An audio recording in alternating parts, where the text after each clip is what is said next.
Par conséquent, il n'y a qu'un seul salut, c'est la connaissance directe.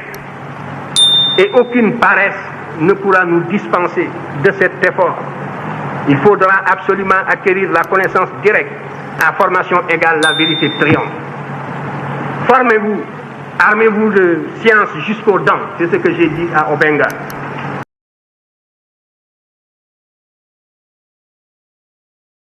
On s'était arrêté sur la définition des formes de l'œuvre. Pour dire qu'est-ce qu'on entend par forme. Et là, je vous donne aussi d'autres éléments de définition. Par exemple, quand on a mangé et parlé, j'ai partagé les références bibliographiques avec d'autres camarades. On va bien partager ça pour ceux qui veulent approfondir et dire. Pour dire que les formes urbaines, comme on l'a dit, c'est des classes aussi. C'est des découpages, elles ont aussi une certaine matérialité. Parce qu'inscrites dans l'espace des solutions. Ce qui conditionne les capacités de développement et de développement des activités sur le territoire. Et surtout la définition de béton comme des formes urbaines. C'est le tissu, le tracé, le paysage et le style qui structure et caractérise la forme urbaine. Les éléments que nous retrouvons dans la définition qu'on avait montrée déjà de Rémi Alain. Et surtout, sur la définition de débit, on va insister sur la notion de paysage, parce qu'on ne peut pas parler de morphologie urbaine sans se référer au paysage urbain. Et donc, on va un peu revenir sur la notion de paysage, notamment le paysage urbain, avant maintenant d'avancer sur d'autres éléments de définition.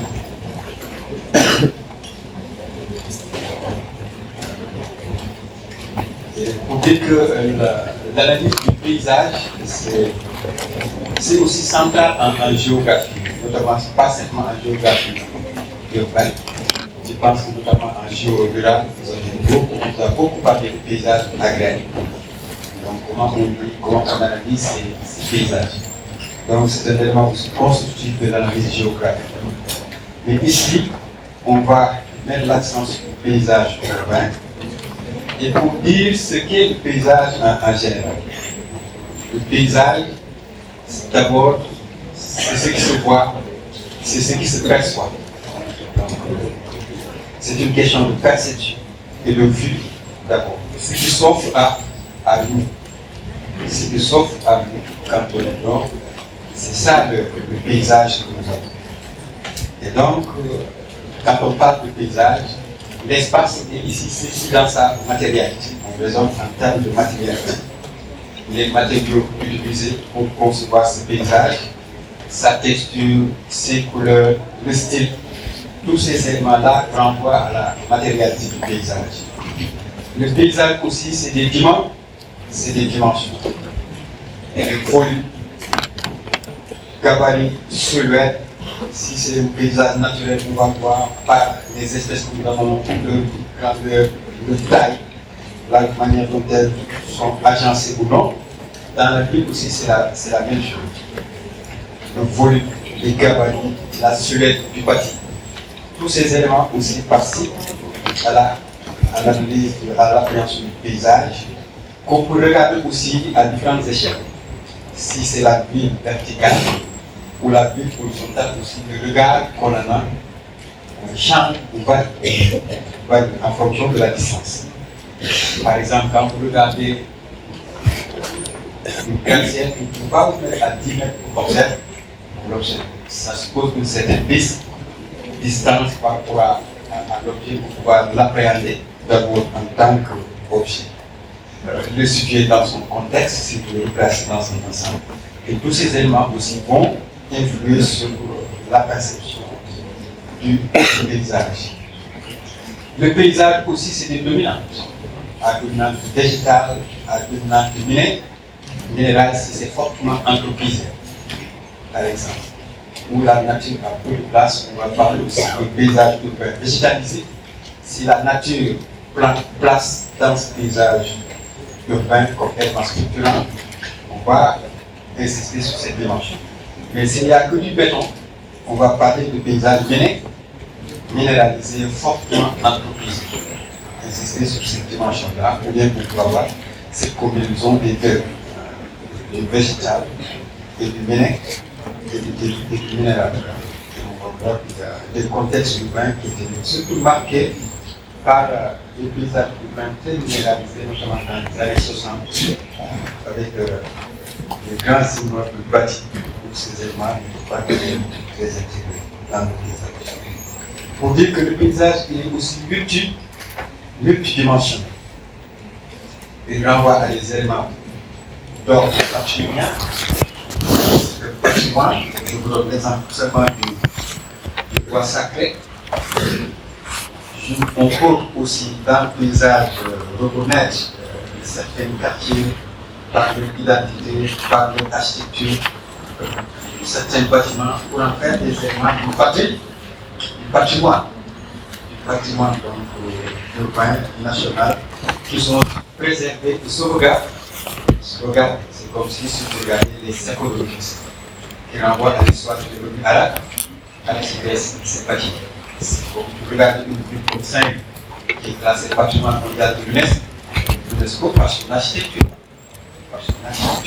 Donc le paysage aussi, il a une dimension patrimoniale. Il est aussi culturel parce qu'il renvoie à la société, à son rapport à la nature, la manière dont elle organise et façonne son environnement, son cadre de vie. La dimension esthétique aussi, qui joue un rôle important. Le temps aussi, ça renvoie à des mémoires, différents stades temporels dans la vie qu'on peut lire en regardant le paysage. Il renvoie à l'histoire urbaine en regardant les différentes séquences de fabrique de la ville. Il est aussi économique. Parce que il y a certains espaces qui renvoient à des types de paysages qu'on peut rattacher à une valeur foncière, qu'on peut rattacher à une valeur immobilière, donc toujours aussi sur les représentations de ces éléments qu'on voit au gouvernement. Donc, parce que aussi, il y a certains quartiers, ne serait-ce que l'image d'un bidonville, le paysage d'un bidonville, d'un quartier précaire, il est différent du paysage d'un quartier de classe moyenne, de classe aisée, de quartier d'affaires, par exemple. Parce que le paysage aussi, il y a cette dimension. Il est aussi individuel parce qu'il renvoie à une identité collective, des éléments communs, mais aussi il est perçu par l'individu, avec ses références, sa mémoire qui l'intègre et non qui passe. Ça veut dire qu'il y a cette relation entre le sujet, le percevant, et l'objet qui est perçu, la dimension psychosociologique et l'autre dimension ontologique qui renvoie à l'objet. L'objectivité et la subjectivité occupent une place importante quand on analyse le paysage.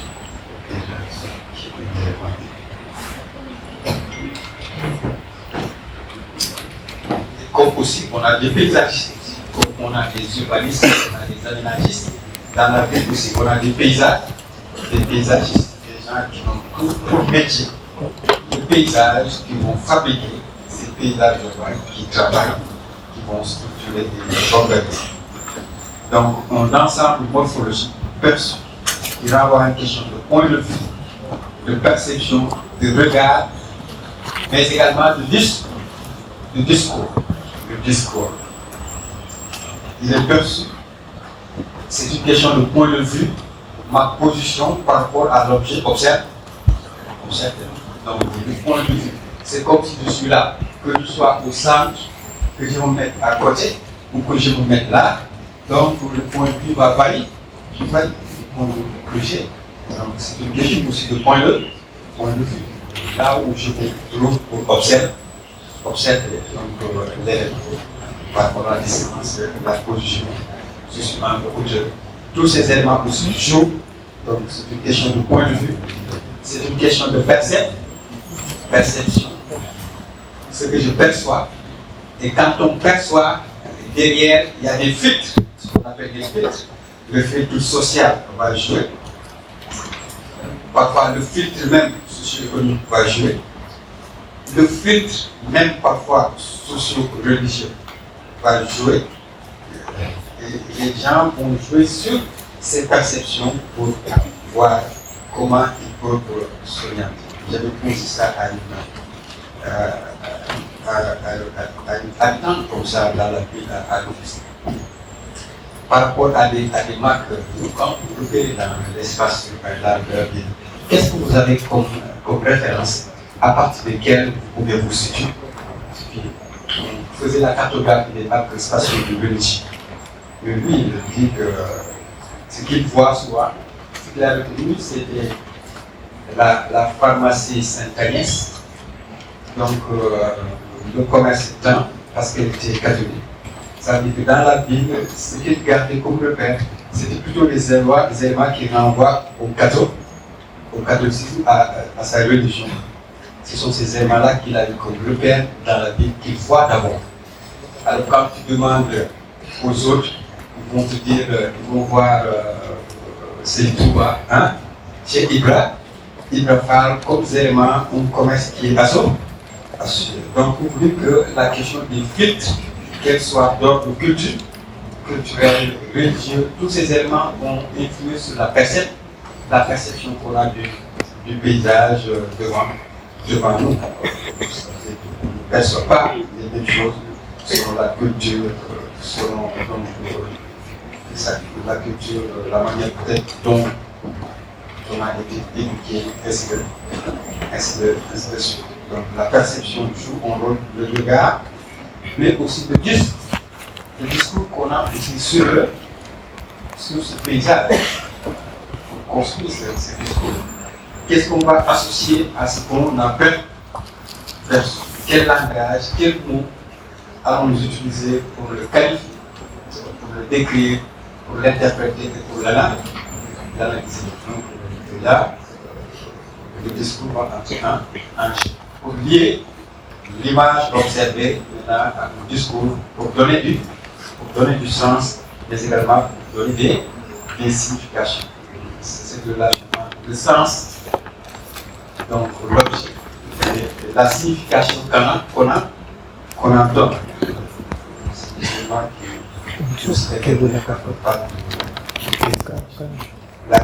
le sens, c'est une dimension importante. La beauté, mais également la valeur symbolique. La valeur symbolique attachée au paysage. Parce que tout paysage a du sens. Moi, quand le rapport que vous avez avec votre quartier, vous connaissez votre quartier, vous pouvez connaître son ambiance, votre village, l'ambiance dans ses moindres points, dans ses différentes facettes. Et le sens que vous avez avec ce paysage-là n'est pas aussi différent que vous avez peut-être avec d'autres espaces que vous parcourez, auxquels vous n'êtes pas souvent attaché, ou bien vous n'avez pas dû durer, mais vous regardez et observez. La beauté aussi entre en jeu, parce que quand on aménage, on cherche la qualité. Comment concilier un cadre de qualité, mais en lui donnant aussi une dimension esthétique, la fonctionnalité articulée à l'esthétique. Derrière cette fonctionnalité, mais qu'il y ait quand même cette dimension esthétique.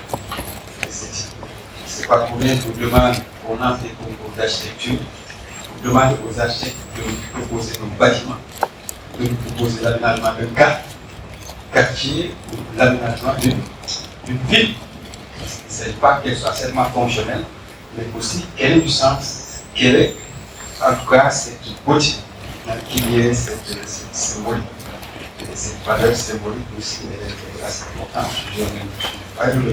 Je vous donne simplement l'exemple de tout pouvoir nous employer à cette dimension symbolique qu'on peut attacher à certains pays, paysage.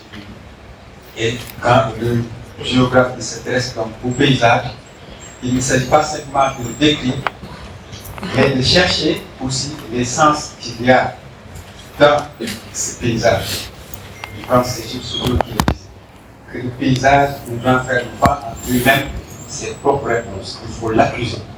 Il faut accuser le paysage, ça veut dire qu'il faut le remettre en question, il faut le questionner, il faut l'interpeller. C'est par ce questionnement qu'on peut trouver du sens, qu'on peut trouver un nom, qu'on peut l'expliquer, le rendre intelligible et compréhensible. Il a donc cette dimension aussi bien physique, par sa matérialité, mais également sociale, parce que aujourd'hui la plupart des paysages c'est des productions sociales. L'humanité a presque anthropisé l'essentiel du globe. Il n'y a que des portions qui sont non humanisées. Ce qui fait que tout ce qu'on voit, si vous sortez d'ici, c'est sûr que jusque chez vous, vous ne verrez qu'un paysage humain. Parce que je sache qu'à Dakar, il n'y a pas de ville. Hein? Il n'y a pas de paysage qui était là depuis l'origine. Tout a été transformé, tout a été reconstruit et produit. Donc, c'est cette dimension sociale par l'aménagement urbain.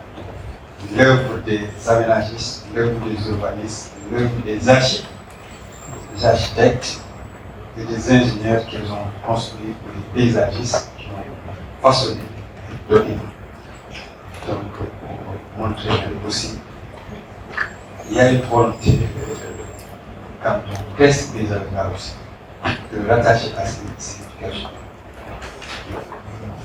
C'est comme si lorsque Wade avait son projet de créer la nouvelle ville sur la grande côte, autour de Ngaï, quand vous voyez le plan d'aménagement de cette ville nouvelle, la dimension symbolique est très très, pour les gens, c'est comme si ils avaient imaginé la tête, les deux bras, les pieds, le tronc, la tête qui renvoie au pouvoir, qui est placée déjà sur la façade atlantique, et les deux pieds maintenant les radiales qui vont les connecter aux autres régions du Sénégal. Une conception fortement symbolique où c'est l'être humain qui a été projeté sur l'espace pour donner.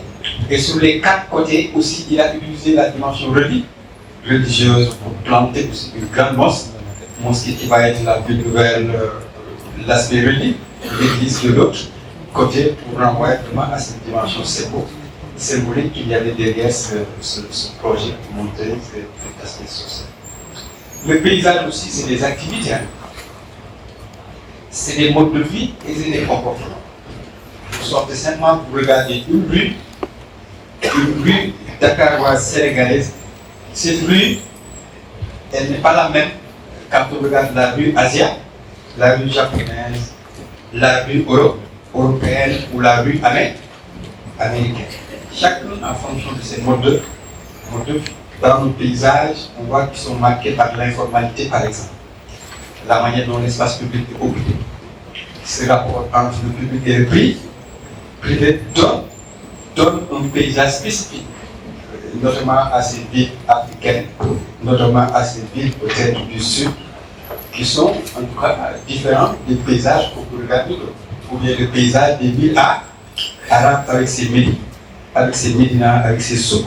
Donc il renvoie aussi à des activités, des manières de commercer, des manières d'échanger, mais aussi des modes de vie et des comportements au quotidien qu'on peut lire en regardant le paysage.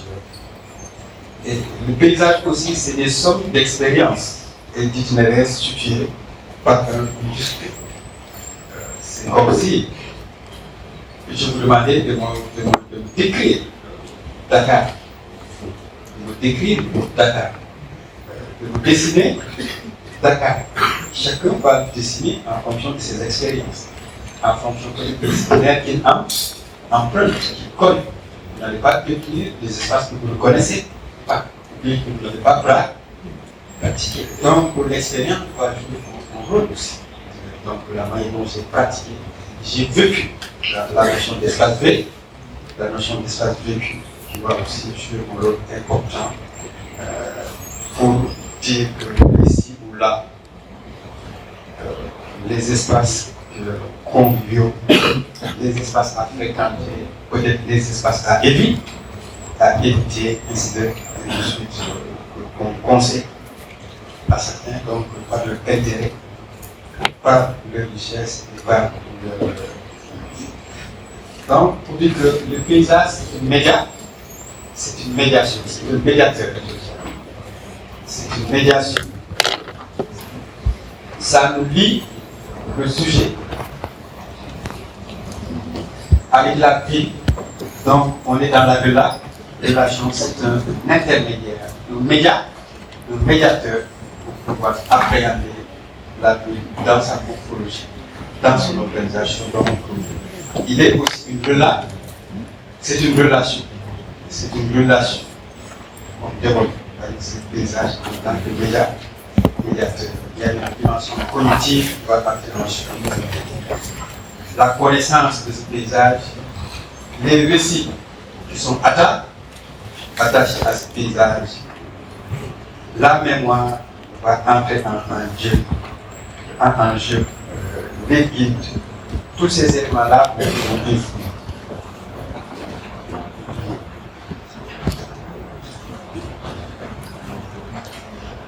Les aides, là où j'avais l'habitude de jouer, de commercer, de passer mon temps.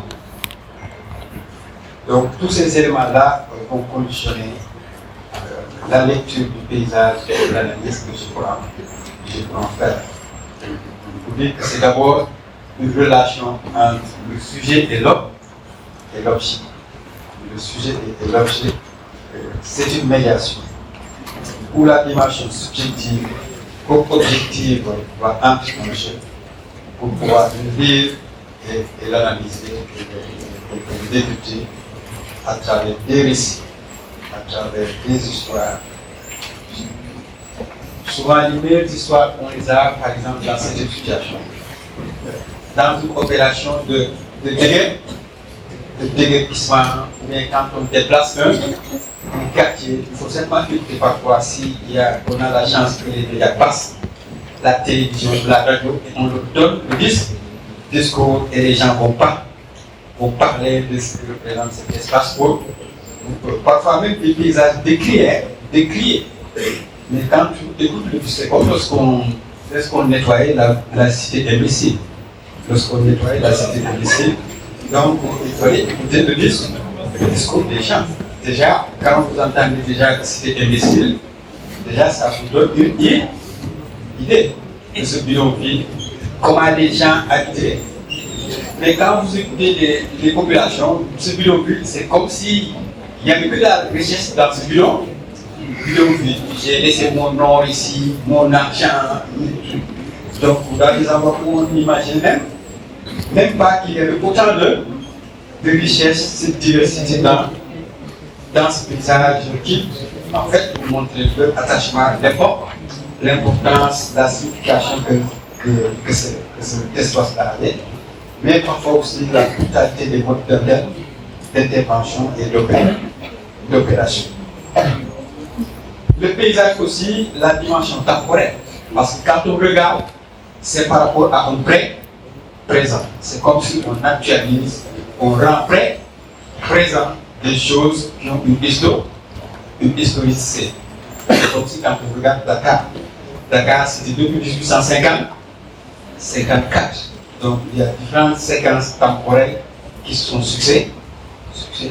Quand on le regarde aujourd'hui, on actualise, on met en présent.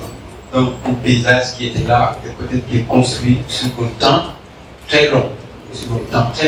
Donc là aussi, ça veut dire par rapport à un présent, mais aussi qui peut renvoyer à différentes temporalités, à différentes séquences dans le temps en fonction des évolutions. Et les historiens aiment bien ça.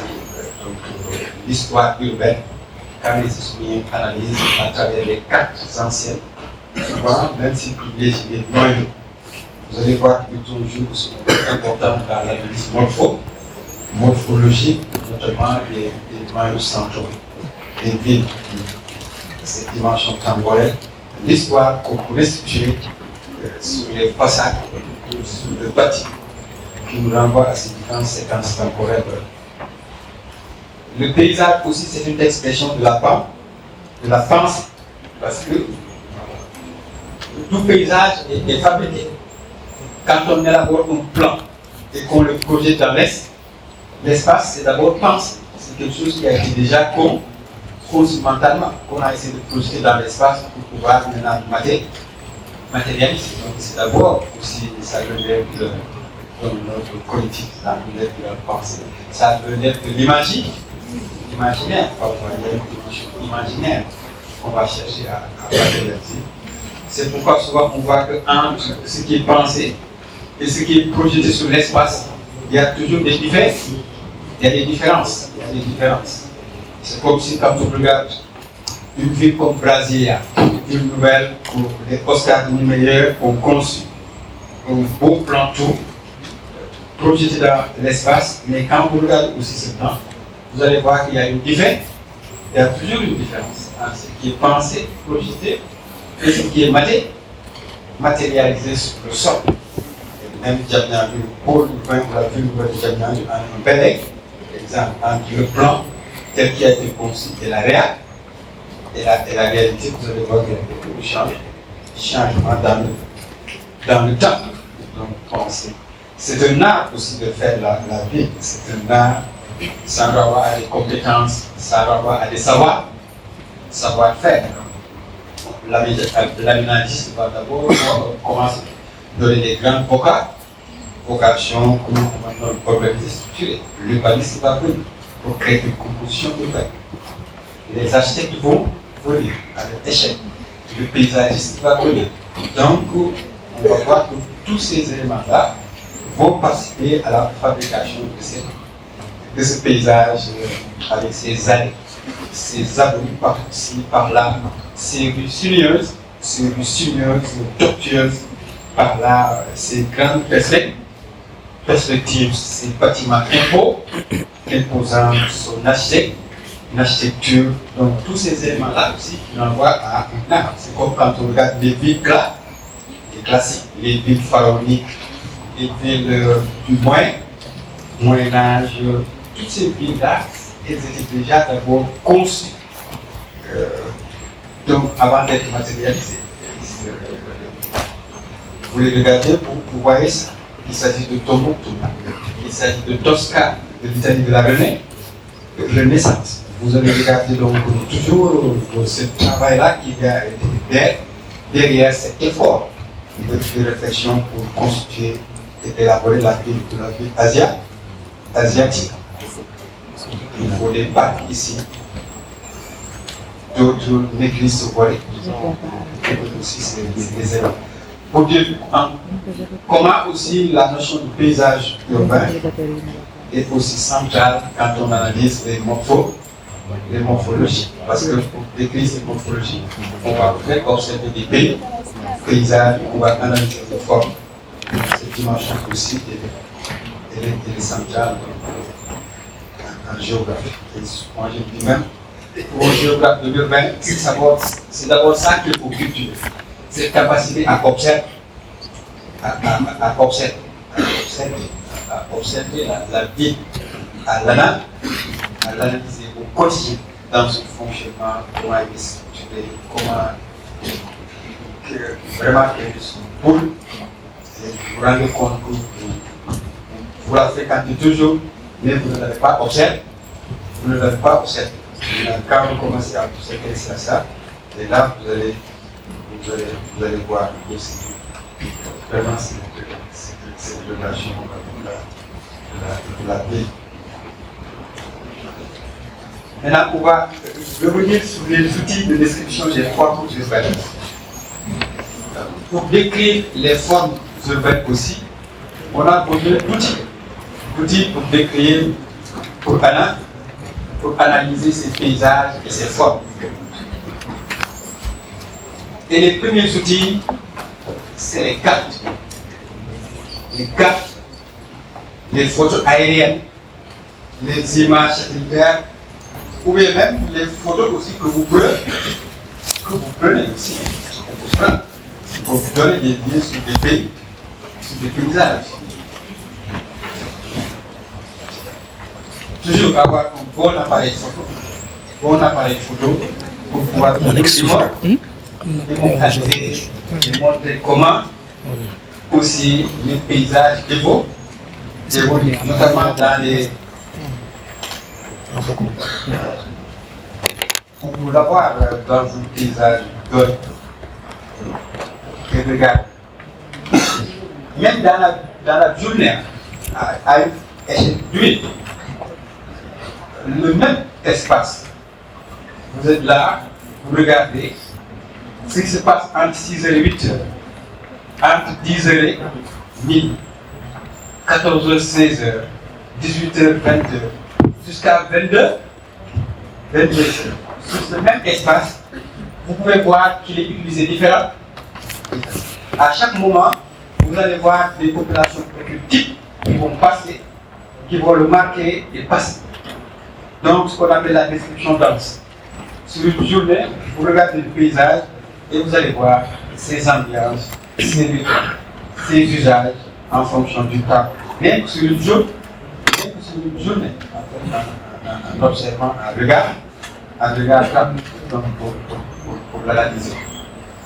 Vous analysez, voir tout ce qui se passe là-bas dans ce paysage. Donc, pour les cartes, les photos aériennes, les images, notamment la carte topographique, est un bon outil d'analyse de la forme de Gaïa, parce qu'elle a une échelle où on peut voir la forme urbaine du bâtiment et les paysages.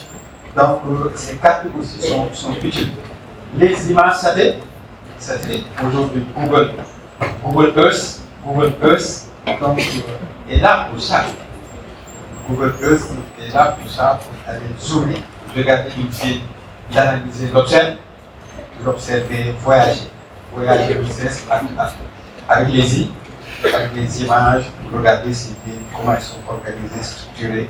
Donc, les photos aériennes donnent aujourd'hui beaucoup de possibilités d'observer et d'analyser les paysages. Donc, les types d'usages sont les zones d'activité, d'habitat, la végétation, et comment ça évolue. C'est différentes dates. Dans Google Earth, vous pouvez l'avoir sur différentes dates. Quand vous observez, par exemple, surtout dans les zones périurbaines, comment elles se transforment. Tout certainement sur Google Earth, vous regardez par beaucoup de dates. Comment c'était 70, 80, 90, 2000, 2010, 2020. Donc, beaucoup de photos aériennes, les Landsat, tous ces satellites qui donnent ces photos, ces images, qui permettent d'analyser la dynamique urbaine, l'étalement, l'évolution des paysages en général, et notamment urbains en particulier. Tous ces éléments-là. Les cadastres aussi. Le cadastre, le plan cadastral qui est à une échelle qui est à grande échelle. C'est des cartes à grande échelle. Donc, un 2 millième jusqu'au 10 millième. Là, pour les urbanistes, c'est la carte idéale pour observer le paysage, le bâtiment, les éléments de composition urbaine, le tissu.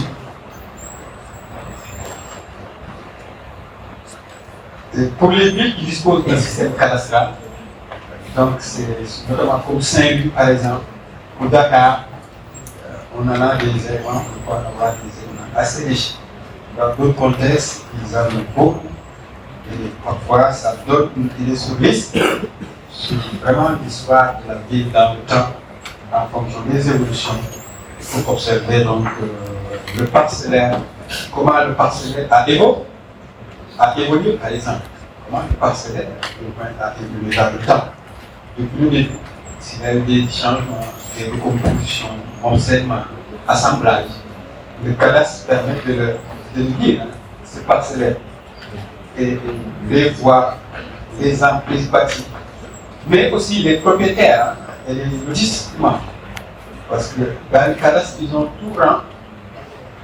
tout enregistré. Sur une parcelle donnée, je vous dis au début, cette parcelle appartenait à qui? Quand est-ce qu'il a acheté? Il a acheté combien? Qu'est-ce qu'il a mis comme valeur, comme investissement?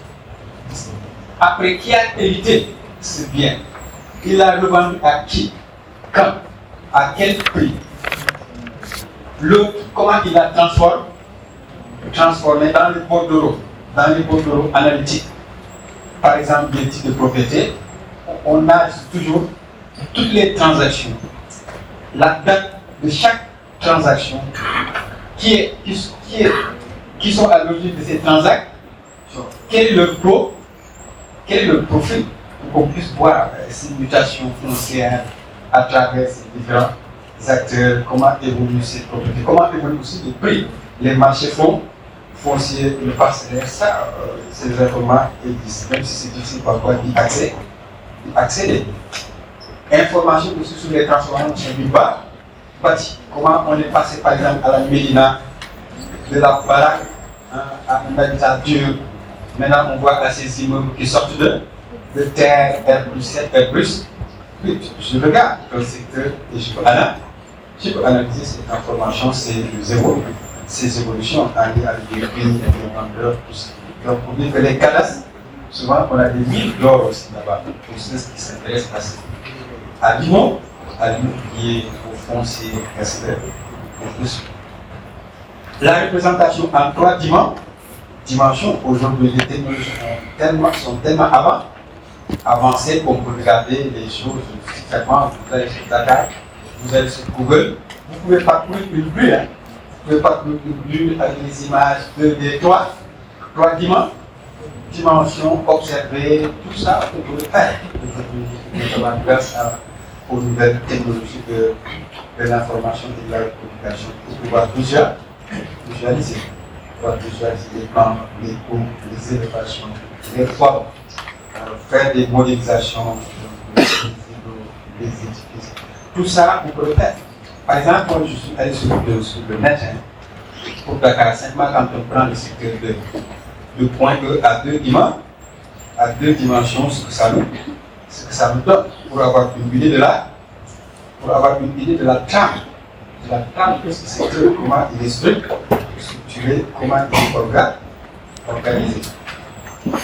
C'est même, je l'ai à 3 dimensions, je l'ai à 3D aussi, pour voir en fonction du gabarit du bâti, des volumes, des formes, que je peux aussi analyser, parfois même des hauteurs, tous ces éléments-là, de le faire.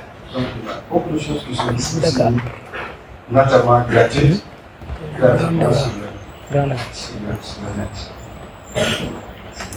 Donc on dit que ces outils-là, la cartographie, les images satellites, les cadastres, les archives, les plans, tout ça c'est vraiment les matériaux de l'analyse morphologique.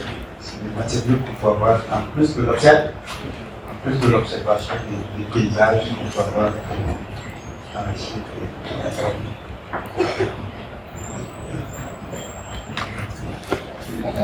Donc, pour dire que l'analyse des formes urbaines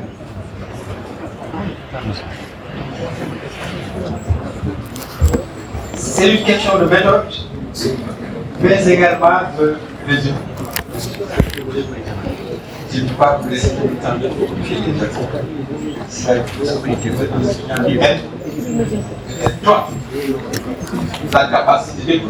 la capacité de prise de notre sens de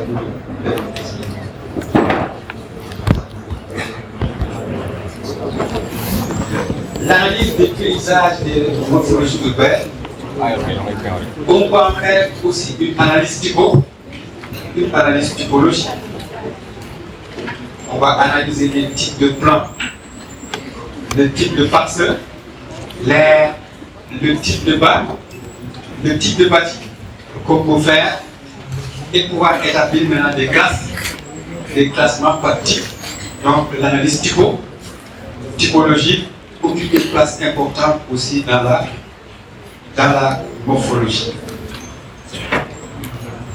Et ça veut dire que l'analyse morphologique requiert souvent une grille d'analyse. Comment je vais analyser ces formes urbaines? Ce que Marcel Roncagnolo appelle la grammaire de la ville. Cette analyse morphologique, c'est la grammaire de la ville. C'est un vocabulaire pour décrire, analyser des types. Tout ça, c'est le grammaire de la ville. Comment je vais analyser les plans? Quel type de plan on a dans la ville selon les différentes étapes? Comment ces plans sont structurés, leur cohérence? Comment je peux les mettre en relation? Je peux le faire aussi à l'échelle du parcellaire.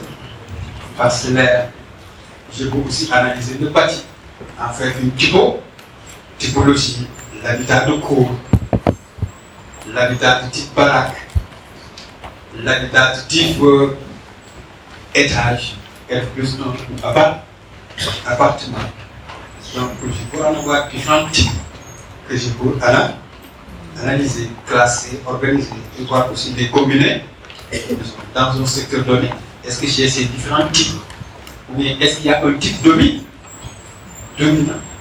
Qu'est-ce qui caractérise ce type dominant?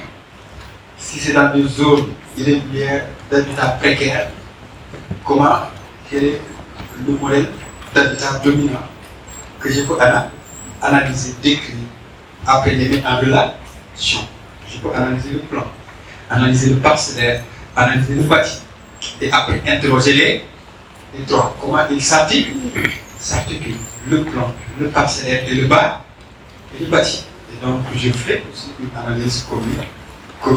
Et donc pour classer, organiser selon les quartiers, selon les domaines, pour dire que dans tel quartier, voici tel profil. Je vous renvoie seulement à la thèse de Latsuka Benbow. Je ne sais pas si vous avez eu la chance de l'avoir comme professeur ici. Latsuka Benbow, il est déjà parti. Latsuka Benbow, donc c'était, je pense, après Hassan Sek, c'était peut-être le deuxième géographe sénégalais de l'Europe. Le bac après Hassan Sek, le Dakar Métropole ouest africain. Donc Latsuka Benbow, il a fait sa thèse de là sur Dakar, les mobilités résidentielles. Il a aussi analysé Dakar selon les profils types, profils sociaux, appliqués aussi à des profils d'habitat selon les quartiers types, les quartiers de type classe moyenne, classe A, aisée, ainsi de suite. Il y en a encore aussi des types qu'on peut analyser. Donc, cette analyse typologique, elle est souvent utilisée en morphologie, ne serait-ce que pour décrire d'abord. Pour décrire les éléments de la morphologie, la forme urbaine, le maillage, le parcellaire et le bâti. Ensuite, la classification de ces éléments, les mises en relation. Mais après aussi, il faut expliquer, il faut donner but, quels sont les facteurs qui sont à l'origine de ces formes. Quel sens on peut donner à ces formes au-delà de la description, au-delà de l'analyse. Là aussi, c'est des éléments importants. Et comment la morphologie peut importer sur la configuration du réseau, sur la fonctionnalité de la ville, sur les externalités positives comme sociales. Donc, il y a beaucoup d'éléments qu'on peut lier même à des questions de vie durable aujourd'hui. Quelle est la forme urbaine la plus efficiente en matière de durabilité? Ça, c'est un débat. Donc, quelle est la forme urbaine idéale pour la ville durable? Est-ce que la ville compacte? Est-ce que la ville, donc, organisée sur la base des grands axes de développement de la ville linéaire, la ville tablac, la ville diffuse? Donc, quelle est la forme urbaine idéale pour asseoir les bases de la ville durable? Est-ce que c'est une combinaison, ce n'est que la densité? Est-ce que c'est une combinaison entre densité et espace vide? Donc, tous ces éléments-là aussi appellent en fonction des objectifs architecturaux. La dimension aussi, ce rapport immeuble-parcelle aussi, c'est un élément important de l'analyse. Là, je vous renvoie à David Mangin et Philippe Panel. Ils ont beaucoup analysé ce rapport-là. Parcellaire. Il y avait aussi d'autres qui l'avaient fait. Dans le cadre de Dakar, Pikine, géographie d'un espace dense, Gérard Sallet avait insisté sur ça. Lorsqu'il analysait Pikine, Gérard Sallet, dans une perspective de géographie de la santé, donc Pikine, il avait beaucoup analysé ce parcellaire. Avant de s'intéresser à la question de géographie de la santé. Donc ces éléments-là, la typologie est importante. Et même la question de la consommation d'énergie. On parle des îlots de chaleur, des îlots de chaleur de bâti. Qu'est-ce que ça dégage comme chaleur? Qu'est-ce que ça dégage comme chaleur? Cette chaleur-là, qu'est-ce que ça a comme effet sur le cadre de vie? Comment atténuer les effets d'îlots de chaleur? Est-ce qu'on va continuer à densifier? Est-ce qu'on va faire de manière plus large en introduisant de la végétation? Donc tous ces éléments-là commencent à poser, à susciter des questions. Et même les gens disent que parfois, même dans les zones avec le bâti dense, quand on introduit, quand on végétalise, on peut obtenir un changement de température de 5 degrés. Par exemple, passer de 35 à 32 degrés rien qu'en végétalisant. C'est-à-dire que là où on avait la voirie, là où on avait des pavés, il suffit simplement d'amener des pavés. Vous mettez quelques espaces verts, vous aménagez et vous réduisez la température. La température, vous réduisez les effets de canicule. Beaucoup de villes commencent à développer des initiatives allant dans ce sens. La forme urbaine aussi est liée à des enjeux en termes de durable, en termes d'efficacité énergétique, en termes de fonctionnalité en matière de mobilité. Quelle est la forme urbaine la plus favorable à la mobilité? Est-ce que c'est la forme urbaine concentrée? Est-ce que c'est les formes polissantes? Est-ce que les formes linéaires et autres? Donc, tout ça aussi, c'est des éléments qu'on peut lier dans l'analyse. Maintenant, nous allons passer au deuxième point. Ça veut dire les plans, mailles et passes. Ça veut dire maintenant, on va essayer de voir maintenant comment on va concrètement analyser cette morphologie, comme on l'a dit.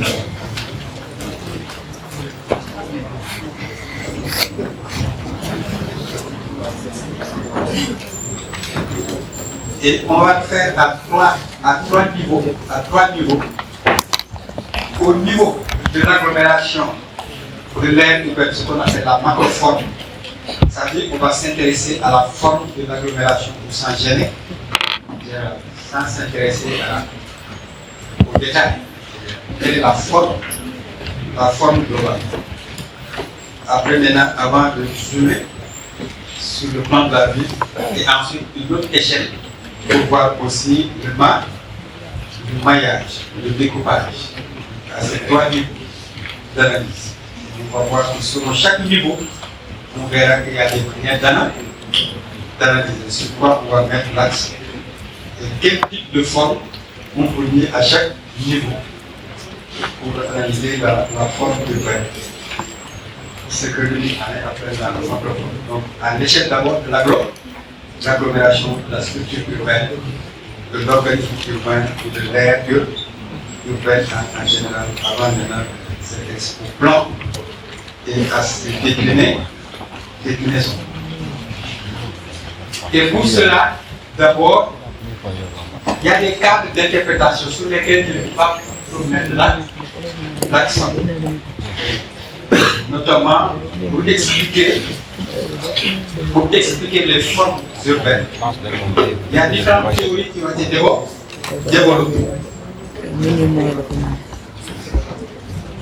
Notamment la théorie fortune de la rente foncière. Je pense que je ne vais pas développer sur cette théorie parce que vous le savez pourquoi. Hein? J'ai décidé de laisser ça de côté. Parce que quand dans vos cours sur l'économie spatiale, le prof aura du temps pour expliquer ça. Mais à l'origine, fortune, c'était ça sa préoccupation. Comment rentabiliser la production agricole? Rentabiliser la production agricole en jouant sur la distance au centre. Et donc placer en cercle concentré les cultures en fonction de la distance au centre. Les cultures les plus rentables et les plus fragiles, elles vont être dans la première couronne. Les cultures les moins rentables, les plus résistantes dans la deuxième couronne. Par exemple, si je dois faire des salades, des carottes qui pèsent rapidement, je vais les mettre dans la première couronne. Dans la deuxième couronne, peut-être des choux, des oreilles, si vous trouvez de la pomme de terre, des choses qui sont plus lourdes, qui sont moins rentables, plus résistantes, je vais les mettre dans la deuxième couronne, dans la troisième couronne, ainsi de suite. En fonction de la distance au centre, la valeur des produits, le caractère périssable, donc il a défini des cercles concentrés autour. Et vous pouvez l'appliquer à Dakar. Quand vous regardez dans Dakar, vous allez voir que dans les Niayes, les gens ne font que de la menthe, des trucs périssables très rentables, sur de petites parcelles. Ils doivent s'en sortir, ce qui fait du maraîchage dans la Niaye. Donc, sur des petites cultures, des populations assez chères pour justifier cette locale. Et quand vous développez de l'oignon, vous avez besoin de grandes surfaces. Si vous développez la pomme de terre, vous avez besoin de grandes surfaces pour rentabiliser. Donc, en fonction de là, il a expliqué ce schéma de localisation par cercle concentré. Et là, je vous renvoie à la thèse d'Aouba, une collègue de Bambé, sur l'agriculture urbaine à Dakar, qui a étudié, qui a analysé pour voir. Mais donc, pour la théorie de Fortuny, c'est un mode d'interprétation à partir de la localisation. Tout. Il y a aussi la théorie fractale. La théorie fractale qui met l'accent sur la propriété d'invariance en changement d'échelle. Pour cette théorie, ça veut dire qu'on a la même forme urbaine, quelle que soit l'échelle. Ça veut dire que quand vous avez, pour donner seulement un exemple, quand vous avez une pomme, l'agglomération a la forme d'une pomme. Quand vous zoomez le plan de la ville, la pomme va abattre. Quand vous zoomez la parcelle, la pomme va. La forme change. La forme de changement, quelle que soit la déclinaison spatiale, ce qui s'appelle la théorie fractale. Donc les mêmes formes vont apparaître quelle que soit l'échelle, comme dans une structure fractale qu'on va fractionner. Mais c'est comme si vous preniez le diamant, vous le fractionnez et vous allez voir que c'est la même structure, les mêmes propriétés qui restent. La théorie fractale essaie d'expliquer la vie dans cette forme. Quelle que soit l'échelle, quelle que soit l'échelle d'observation, on a toujours les mêmes formes qui sont là, même si c'est très discutable. Mais la théorie fractale a beaucoup insisté sur ces éléments pour expliquer la ville. L'analyse aussi en termes de champ urbain, dans une perspective scénique pour expliquer la vie urbaine. Par exemple, c'est la perspective choisie par Rémi A, les ouvrages dont je vous ai parlé, morphologie urbaine. La ville comme un champ, analyser la ville comme un champ et pour appréhender les formes urbaines. Et le champ, maintenant, surface à deux dimensions sur laquelle s'exercent les influences et les mouvements. Nous avons ce périmètre, nous avons des mouvements, nous avons des des influences liées à la topographie, des influences liées à des choix politiques, d'autres économiques. En fonction de là, maintenant, le champ, la forme urbaine va dépendre de ces mouvements et de ces influences. S'il n'y a pas de contrainte, elle peut se développer parfaite. S'il y a des influences, elle va subir ces influences selon leur position, selon leur place. Et donc, cette forme-là, dans un champ, un cercle par exemple à excellence, qui est par nature radioconcentrique, s'il n'y a pas d'influence, la vie se développe avec une forme parfaite, une forme géo. Mais à partir du moment où des influences vont apparaître, on voit que cette forme-là va changer. La forme va changer, donc on va avoir des dispositions. Et là, on l'a dans certaines structures, notamment dans les villes notamment de colonisation pour certaines, ou dans des villes libérales, souvent ce modèle-là a sa place pour se déployer, pour se développer.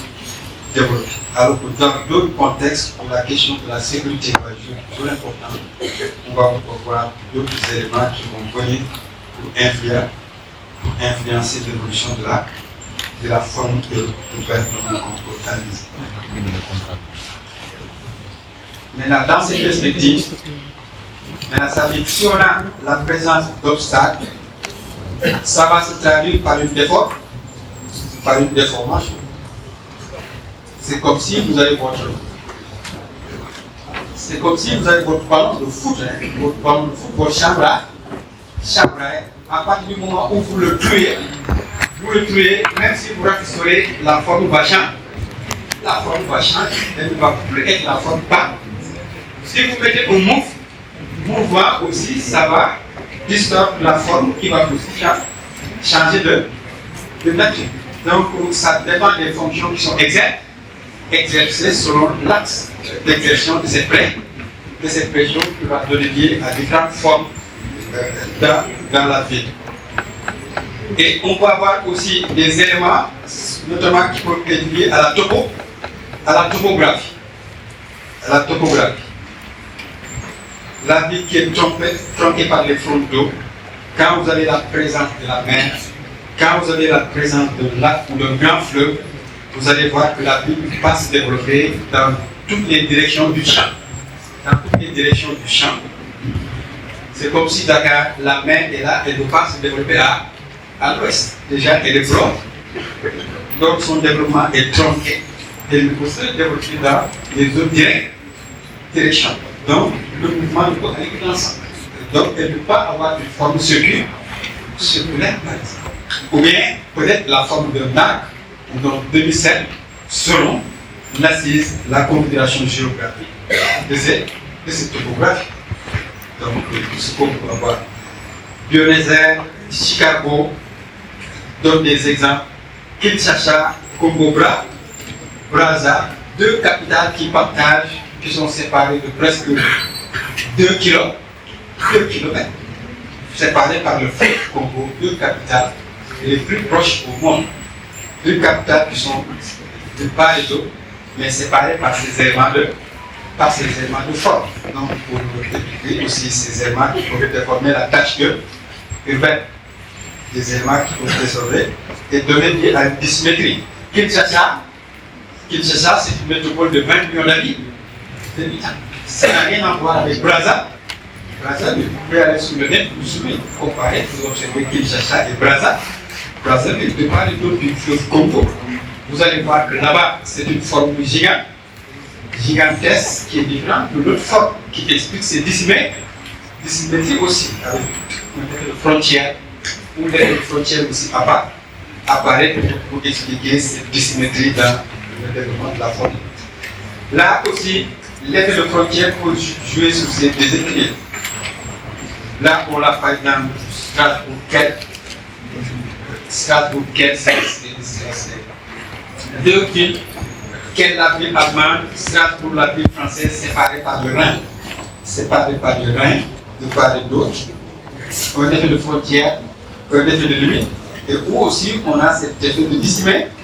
Strasbourg, une grande ville, et une petite ville qui explique ces différentes formes. Lomé, par exemple, Lomé aussi, on le voit. Lomé, la capitale togolaise. Regardez comment Lomé se développe. Par exemple, en zone, nous avons la frontière Ghana-Togolais. Lomé est là, donc sur la partie est, et nous avons la frontière Ghana. En principe, si il n'y a pas cette contrainte, on voit que Lomé se développe naturellement de l'autre côté. Mais ici, nous avons une forte dissymétrie de la forme urbaine qui est liée à un effet de frontière, qui fait que Lomé, on n'a qu'une petite ville ghanéenne qui est là,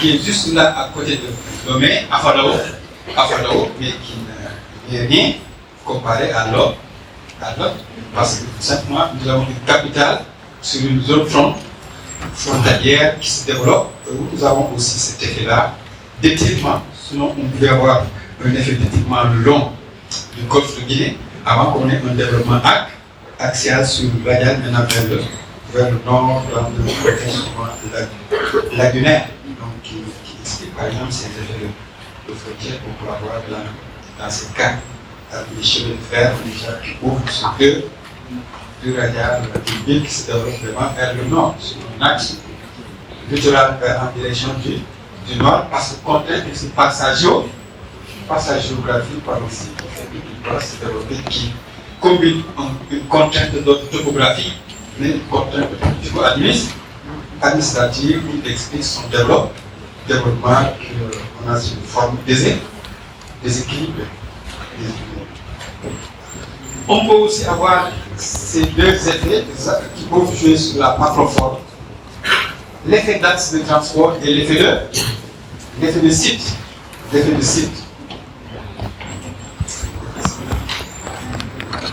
La ville qui se développe sur la base de certains axes de transport qui peuvent aussi être combinés ou non avec un effet de site. Dans les cas où l'effet axe de transport va être dominant et la ville va se développer, la forme urbaine va prendre la forme des axes de transport. Elle va prendre la forme des axes de transport et se développer, par exemple, ce qu'on a dans la grande charte hollandaise. Alors, on a dans d'autres contextes où on va avoir une combinaison, un site contraignant qui impose un développement axial. Par exemple, San Francisco et Rio de Janeiro. Ce qui fait que la topographie est tellement contraignante que ces villes sont obligées de se développer sur la base d'un certain nombre de contraintes qui peuvent être d'ordre hydrographique, d'ordre topographique ou bien liées à un effet de littoral. Je vous donne l'exemple ici, par exemple, de San Francisco et de Rio de Janeiro. Quand on regarde ici, on voit déjà, nous avons l'effet littoral, nous avons la présence aussi de grandes surfaces de plans d'eau, mais aussi la topographie qui fait que la ville donc, est dans un environnement contraignant et peut se développer quand c'est tirant le nom de ces axes. Par exemple, quand on prend le cas de San Francisco, donc, où nous avons la ville qui se développe que sur la base le long de ces axes pour des contraintes d'ordre topographique, d'ordre hydrographique, mais aussi d'ordre littoral. Et dans ces trois contraintes, il se développe le long de ces axes sur un étirement nord-sud, par exemple, dans ce cas de San Francisco. Donc, quand on regarde, par exemple, le Rio de Janeiro, nous avons aussi l'effet littoral, nous avons aussi la topographie, ce qui fait le développement aussi de la ville, la topographie contraint aussi le développement des axes routiers, et la ville va se développer sur les couloirs, ça s'appelle les VA, les vallées, ça s'appelle le nom de ces vallées encaissées, où on peut développer le réseau hydrographique. Et la ville se développe le long de ces axes-là, où on voit que des contraintes d'ordre topographique, mais aussi de sites, donc, et d'axes de transport font que la ville se développe.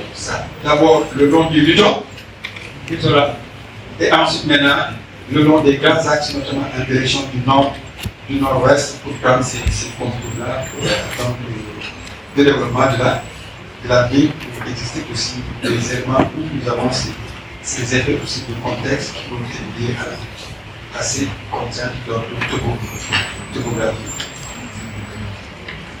On peut avoir aussi des effets de site qui peuvent contracter, mais également qui peuvent aérer. Quand vous avez une ville qui se développe dans une plaine, qui n'a pas de topographie, elle peut se développer naturellement, de manière aérienne, mais aussi la topographie peut contraindre la ville à se resserrer, sur un site étroit, compact, pour se développer. Notamment, on a des exemples comme Caire, on a des exemples comme Gênes et comme alors que d'autres, c'est souvent aéré, on peut avoir une forme qui est dispersée en fonction de la topographie. Dans des structures complexes, notamment Marseille et le cadre de Safran, c'est ce que nous avons vu. Par exemple, quand on regarde Caire, l'Égypte, déjà, on voit déjà le nom du delta, c'est fait au-dessus. Caire s'est développé de manière contraire, avec une forme qui peut être concentrée, parce que aussi, eux, ils savent que c'est le source de vie. C'est le source de vie pour développer l'agriculture pour des raisons d'approvisionnement, ce qui fait qu'au début, Caire s'est développée dans une forme qui peut être compacte. Ce n'est qu'après qu'elle commence à se développer vers l'est, avec les nouveaux Caire, avec les nouvelles capitales, où maintenant elle commence à se développer donc, en direction de l'intérieur dans le désert. Mais au début, on a une forme qui peut être assez compacte, assez resserrée au début. Maintenant, on commence à se développer pour expliquer cet état de fait. On note ces chefs en Italie. Donc, là, on le voit aussi avec les chefs de montagne des Apennins, qui sont là, qui contraignent la ville, ce qui fait que la ville est sur un site étroit. Elle est enfermée dans un site étroit où elle n'a pas de possibilité d'extension. Ce qu'elle a comme peu, c'est le long du littoral et un peu sur les falaises ou les vallées. Les vallées donc le long de ces éléments de topographie et la forme urbaine. Donc c'est comme si c'est une forme d'étirement U et maintenant donc c'est un T renversé. Donc la pluie va se développer pour s'étirer maintenant sur deux axes en direction de ces reliefs montagneux. Donc comment aussi ces éléments d'ordre topographique, mais aussi de sites, peuvent contraindre le ville en inscrivant dans un cadre géographique très étroit qui limite ses possibilités d'extension avec le port autour. Et là, naturellement, cette ville va être une ville verticale. Pas le luxe de se développer de manière horizontale compte tenu de cette topographie.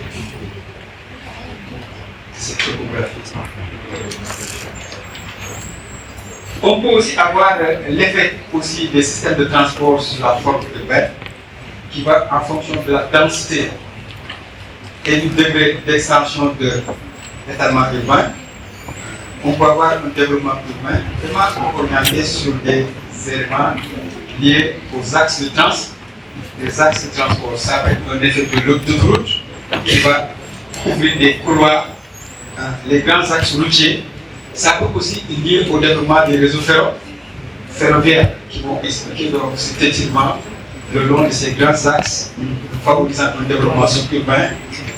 Ça, on l'a souvent dans les villes américaines, où ces effets d'axes jouent un rôle structurant dans le développement des grandes villes avec le développement du secteur bien, les habitats pavillonnaires qui vont organiser la structure et développement des villes. Là, je vous donne deux exemples pour pouvoir avoir ces formes de compactes.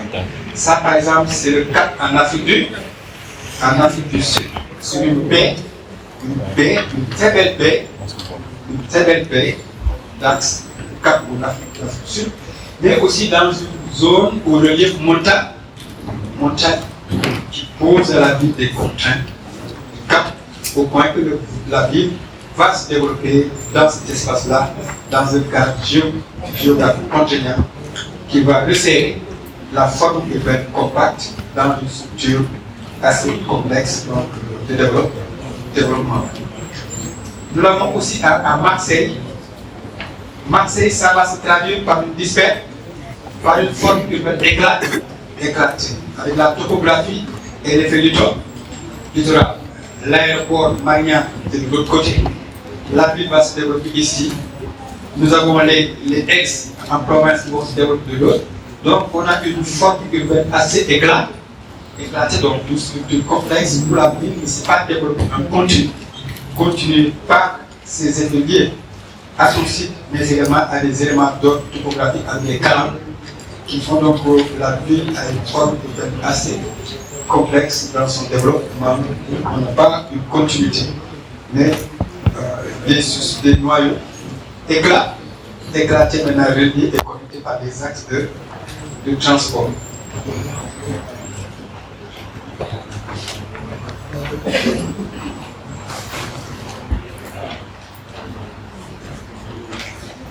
L'analyse de la macroforme aussi, elle peut se faire à l'aide d'indices. Dans la géographie en général et urbaine en particulier, on a ce qu'on appelle l'analyse spatiale. Et dans l'analyse spatiale, ceux qui s'intéressent à la forme urbaine, il y a un travail aussi d'analyse assez important pour expliquer les formes urbaines. Les formes urbaines des villes en lien à des théories. Et par exemple, les indices sont souvent utilisés pour analyser la forme de la macroforme. Ça veut dire la forme de l'agglomération. La forme de l'agglomération, comment elle est en appliquant des indices, notamment l'indice de Gibbs. L'indice de Gibbs est utilisé pour analyser la forme urbaine. Est-ce qu'on a une forme urbaine aérienne concentrée, ou bien est-ce qu'on a une forme étirée? Et donc, en fonction maintenant de cet indice, on peut dire si la forme de l'agglomération dépose une forme circulaire, ou bien elle s'étire. Et pour cela, elle s'appuie souvent sur le rayon pour calculer la forme. Par exemple, S1, S2, S3, S4.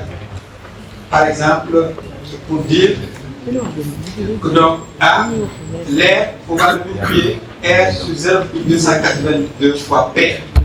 Ça veut dire le P est multiplié par 0,282. On fait le rapport avec l'air. Et en fonction, par rapport à la valeur de référence 1, on va dire si la ville a une forme circulaire, l'air 6, elle a une forme linéaire. Donc, on applique l'indice de Gibbs pour déterminer la forme. Et pour cela, voici comment elle résonne. Si c'est l'agglomération, on peut donner le petit cercle qui renvoie à la forme intérieure, comme le grand cercle qui va renvoyer aussi à toute la structure. A, c'est la surface, P, c'est le pays, mais I, c'est le plus grand axe, donc qui est le rayon du grand axe, ou bien donc R.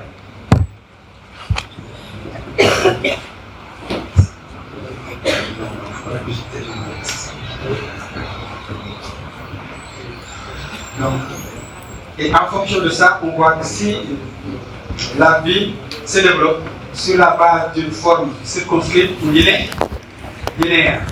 Par exemple, là, plus la valeur s'approche de 1, on va dire que la forme est de circon.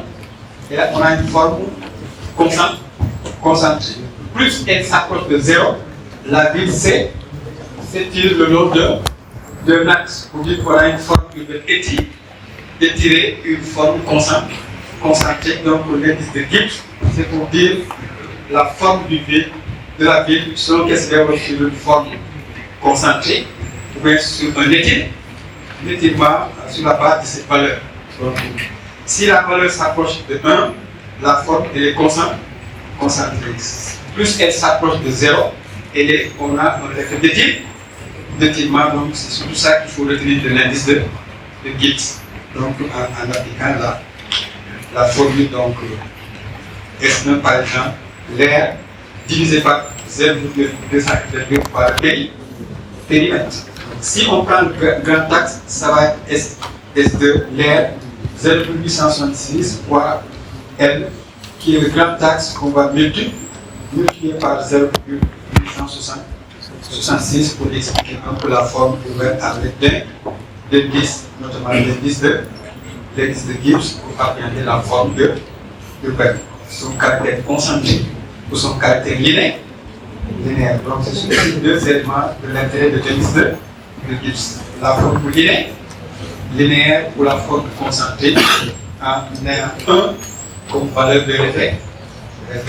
On s'approche de 1 comme forme concentrée, on s'approche de 0, on tend vers une forme linéaire pour expliquer un peu la forme générale des agglomérations. Maintenant, on a un autre élément aussi qui va influer sur la forme urbaine. C'est le niveau de développement des sociétés. Le niveau de développement des sociétés peut influer sur la forme urbaine ou bien sur les extensions de la forme urbaine. Ce qui fait que il existe une corrélation entre le rayon de la tâche urbaine, le niveau de revenu par habitant et le taux de motorisation d'un pays.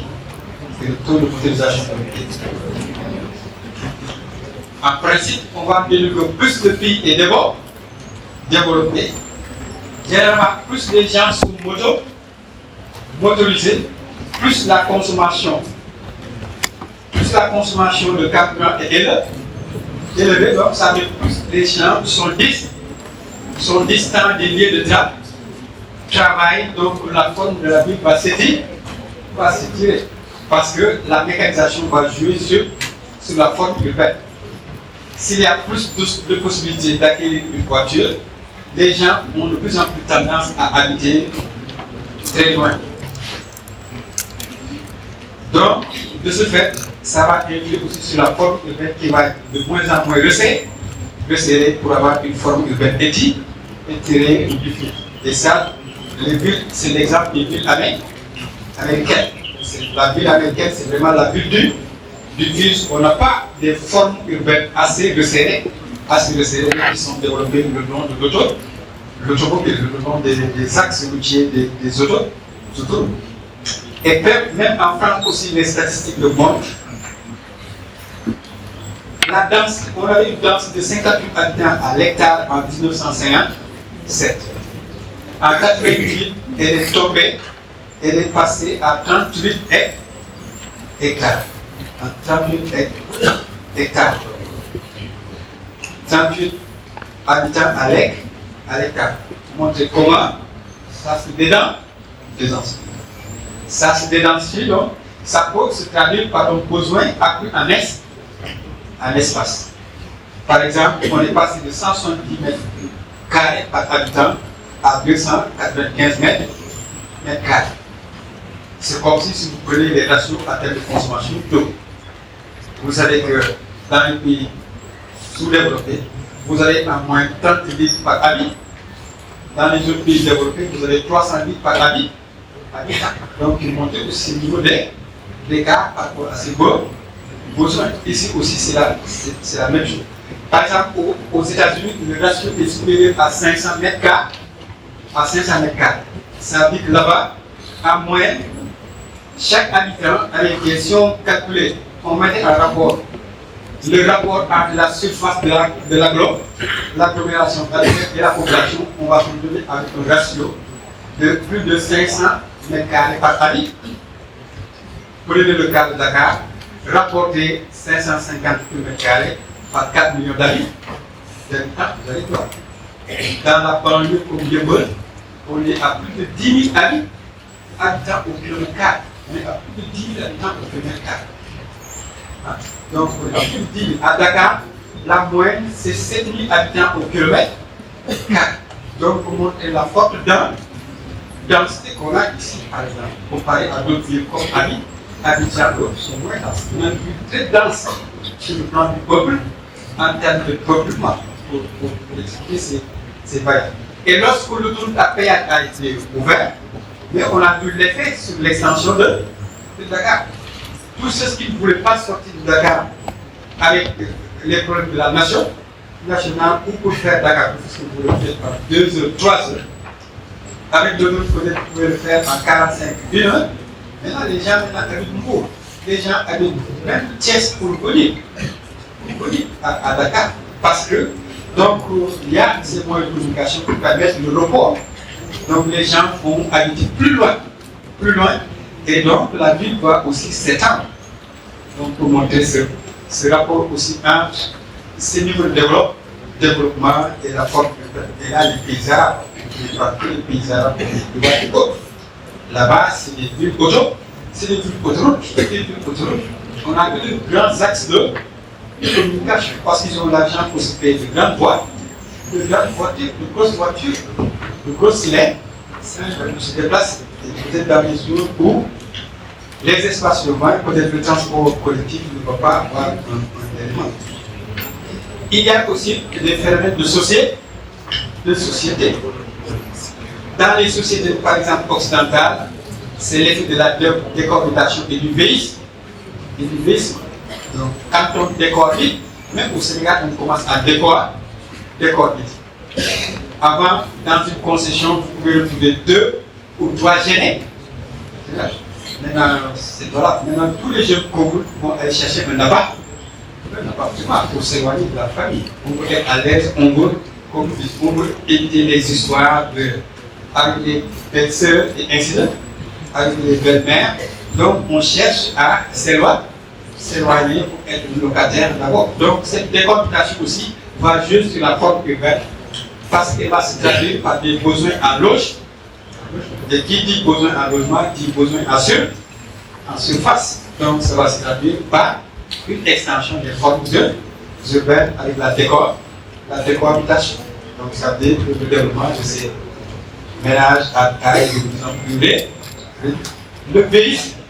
Le vieillissement aussi va jouer un rôle sur la forme urbaine. Surtout dans ce pays, les seniors, souvent c'est des gens les plus aisés. S'ils sont majoritaires, ils veulent souvent être dans une maison où ils ont un certain niveau de confort, moins poli, moins de bruit, plus tranquille, plus calme. Du coup, donc, ils cherchent un cadre de vie de qualité. Et ça va se traduire par ces effets sur la forme urbaine. Même si à mon âge avancé, nous aurons besoin d'aide, d'une assistance, peut-être qu'ils vont se rapprocher aussi sur les trajectoires pour chercher un appartement, on ne peut plus entretenir une maison, on est âgé. Si on n'a pas des enfants ou d'autres avec qui cohabiter, on va vendre la maison et aller chercher un appartement qui est moins coûteux en ancien, où on est plus proche des services pour s'approvisionner. Alors avant, on va utiliser la voiture et autres choses. Donc pour dire que aussi, ces changements sociaux vont influer sur la forme urbaine, notamment dans les sociétés, par exemple, africaines, où les gens sont très attachés au chien-soi. Le chien-soi occupe une place importante. Beaucoup pensent qu'ils ont réussi quand ils ont leur propre maison, avoir sa propre maison. Alors qu'ailleurs, les gens disent que je n'ai pas besoin de maison, je n'ai pas besoin de matin. Là où j'ai, c'est l'activité, c'est mes intérêts, je vais louer. Si je n'en ai pas envie, je change de lieu de résidence. Si je change de ville, je m'en vais. Mais ici, dans nos sociétés africaines, les gens sont très attachés au logement, à la propriété. que ce soit à Dakar, à Lomé, à Bama. Ce n'est que récemment que la location devient comme le mode d'occupation dominant. Maintenant à Dakar, on a plus de locataires que de propriétaires, mais avant, la majorité c'était des propriétaires. Mais dans de nombreuses villes, vous allez voir que la propriété constitue le mode d'occupation dominant. Ça, c'est des faits de sociétés qui vont vivre. Si chacun peut avoir sa maison, ça veut dire que si chacun voulait même avoir son appartement, on peut imaginer la vie. Mais si chacun veut avoir sa parcelle et construire sa maison, ça va jouer sur la forme urbaine, notamment des villes qui vont se développer de manière diffuse, notamment surtout de manière horizontale pour de nombreuses villes africaines. Donc pour lier aussi ces éléments de culture, ces éléments de société. Il y a des pays comme Togo, là-bas eux ils disent que la maison des ancêtres elle ne se vend. Elle ne se vend. Ça veut dire que même eux c'est sacré. Votre père avait sa maison. Il était là, il est décédé. Cette maison, vous ne devez pas la vendre. Elle doit rester là.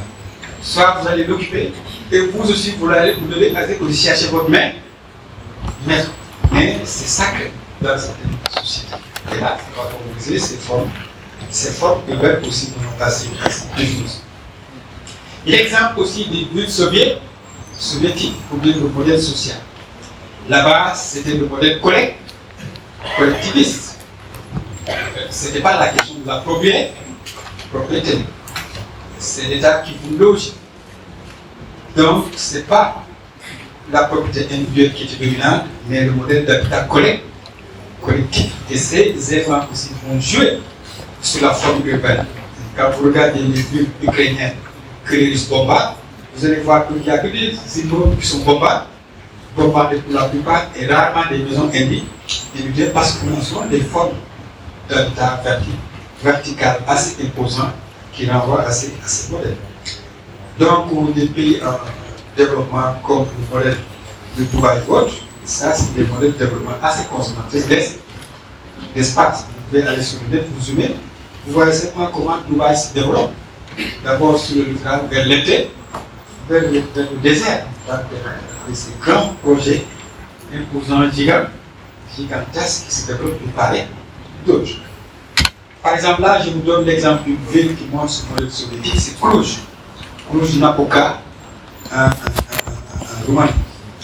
Là, cette ville, vous êtes impressionné, notamment par le modèle de la ville soviétique. Vous voyez tous les immeubles en bas, l'habitat collectif. Là, c'est le modèle de la ville soviétique. C'est le modèle de la ville soviétique qu'on a dans le premier plan. Peut-être maintenant les autres extensions après les époques post-soviétiques dans le moyen, vous allez voir. Mais la ville soviétique, c'est tous ces immeubles en bas que vous avez, qui renvoient vraiment à ce modèle d'habitat vraiment collectif, avec des bâtiments très imposants. Donc, point de vue de l'architecture, ça veut dire qu'il faisait du logement social, mais un logement social de qualité, avec des bâtiments, une belle architecture, très imposant, et tout le paysage urbain, la structure est organisée sur la base de ce modèle d'habitat collectif. Donc, il faut bien que ces villes-là ont aussi une forme de développement qui va aussi rester sur le modèle d'habitat collectif, moins consommateur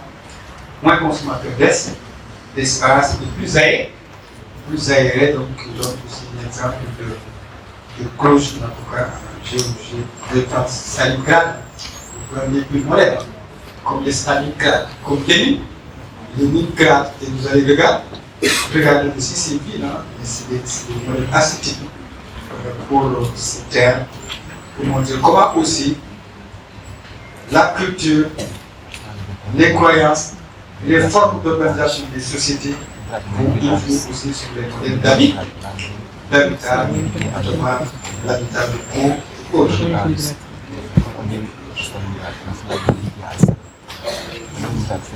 Maintenant, s'agissant des structures internes des agglomérations,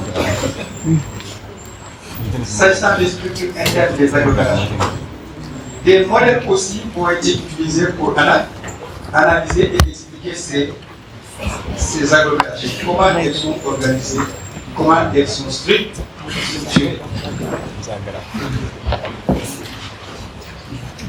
Le développement d'un cercle concentre ça de savoir. Sur la base de ce modèle de développement d'un cercle concentré, la ville, toujours basé sur la base foncière immobilière. Et donc, on va avoir des valeurs décroissantes du centre vers les pays périphériques. Plus c'est cher, plus l'accès est difficile, plus certaines fonctions vont s'organiser à partir de cet espace dans une logique centre-périphérie, dans une logique centre-périphérie qui explique le modèle de développement de la ville. Et on le voit beaucoup à Dakar. Certains, je vois habiter la Médina. Mais la Médina, le prix du foncier est tel qu'à un moment, le père est décédé, on doit hériter la maison familiale. On va le vendre. Et on sait que soit on va rester là à s'entasser, on le divise chacun à son petit morceau, que les histoires. Soit on va vendre la maison très cher et chacun pourra aller en périphérie se payer sa propre maison, aller acheter sa parcelle et construire comme ça. Au moins, la famille va, chacun pourra maintenant son lieu de résidence. Parce que le foncier est tellement cher qu'une parcelle à Médina de 300 mètres carrés, si vous voulez le vendre, elle va être très, très chère. Donc, vous pouvez nous approcher de 100 millions, peut-être si vous partagez, chacun pourra acheter sa parcelle ailleurs et commencer progressivement sa maison. Ces logiques de rente foncière et immobilière qui vont aussi jouer sur le développement des villes, dans les noyaux centraux, les fonctions de service qui vont être là, les PAM, les tertiaires supérieurs dans le premier noyau.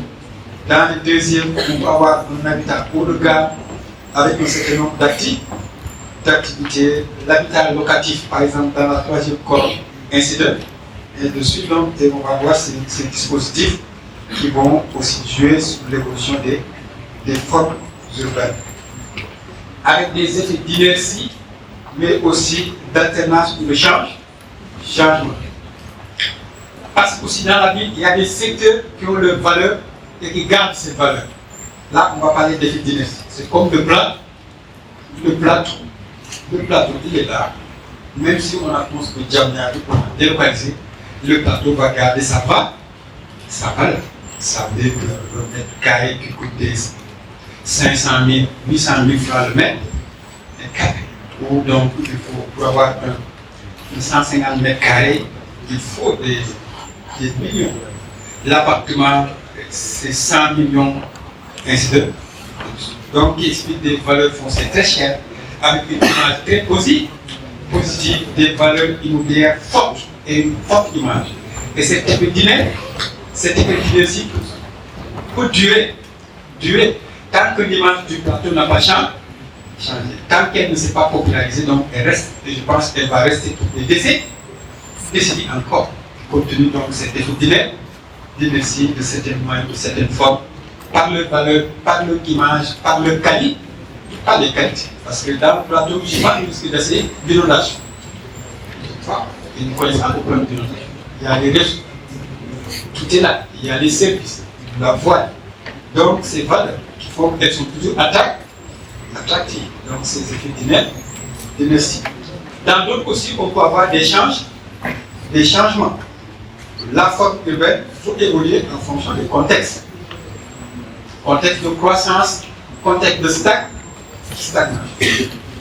Et là, on l'a vu par exemple dans le cadre du Sénégal ou de nombreuses villes africaines, l'effet des programmes d'ajustement structurel sur les formes urbaines.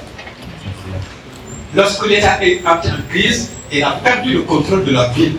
Elle a perdu sa maîtrise sur la forme urbaine. Et la ville s'est développée de manière spontanée et directe. Les extensions que vous avez autour de Pékin, autour de Yeumbeul, ce n'est qu'après que l'État a essayé d'anticiper en 90 à que Massar avec les parcelles assez pour se réveiller. Mais en 70-80, rien n'a été fait. La ville s'est développée parce que l'État aussi dans une phase de crise. Elle ne maîtrisait pas la forme urbaine, la ville s'est le contrôle de la ville l'a échappé auprès des acteurs coutumiers qui organisaient l'Odyssée de la ville sur le volant. Donc ça veut dire qu'il y a aussi, c'est surtout le cycle de Kondratiev. Il y a le cycle de Kondratiev qui lie aussi l'évolution des valeurs immobilières en fonction des cycles économiques, des phases de crise, de stagnation, mais aussi des phases de relance qui vont affecter des cycles immobiliers. Souvent, quand l'État est en crise, comme dans le cadre de la Grande-Bretagne, ce qu'il faisait l'État pour créer, ils vont développer ce qu'ils appellent des grands travaux. Ils vont ouvrir des grands travaux, développer l'assainissement pour pouvoir offrir la main de monter aussi ces éléments de construction.